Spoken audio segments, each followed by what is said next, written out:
Now, two-tone or ska, or whatever you want to call it, is the music genre that took the 70s and 80s by storm. And our next guest has written a book on exactly that. But first, let's jog our memories with a bit of the specials. This storm is coming like a ghost storm. Why must the youth fight against themselves? Government leaving the youth on the shelf. And here with me now is author Daniel Rachel, who's written just about this whole movement back in the 70s, 80s? Yeah, I mean, it broke through in 1979 and then would carry through to at least 81 of Ghost Town and really just exploded into British culture, in the charts, in fashion.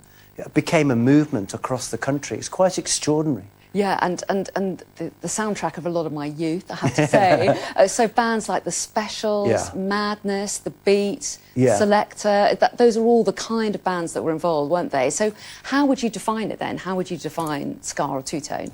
Well, I think essentially it's a sound. It has the sound of the influence of Jamaican 60s, but then everything in between, which is punk and rock and disco. It also was a fashion movement. I mean, myself, like you, in the school playground, suddenly black and white swept across the school yard and then it swept across the country. So the invention of rude girls, so it wasn't just men, it was women as well. But I think crucially, on the third level, there was a social and political element to two-tone, which talked about what was happening on the streets and was addressing all kinds of issues. Well, yeah, we just heard Ghost Town, for example. There was often quite a political message. Yeah. The message was very upfront because the country was rioting in cities literally across all of the UK, and it was speaking of a desolation of a government that was neglecting areas of the population. But there was also talk of knife crime.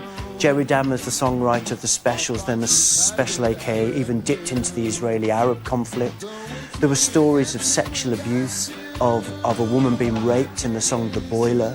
There was the end piece of Nelson Mandela, talking with a chorus, Free Nelson Mandela. You know, anything seemingly that was affecting youth and society at large was being addressed in all things pop songs that were charting and even getting to #1, Teenage Pregnancy and Too Much Too Young, the title of the book, you know.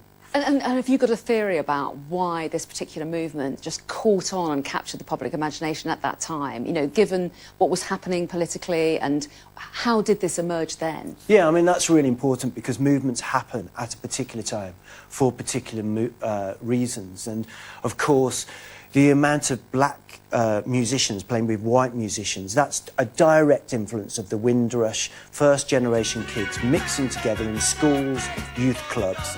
That happens in the mid to late 70s, so that's obviously going to happen. Then there's a transition where many of the songs of this period were written under Jim Callaghan's socialist government, and then the transition into the first term of Margaret Thatcher and the Conservatives. And then also on the streets, literally, there's the rise of the neo-Nazi movement, the National Front. So these combining elements is a natural resource for songwriters and musicians to mine, and they did with incredible aplomb. And all these stories, rather than just being a story about frivolous pop music, give a real weight to the book, I would hope. Yeah, and a lot of it derived from Coventry as well, didn't it? It's a city that hadn't previously had been known for its musical heritage, as far as I'm aware, but that's my ignorance.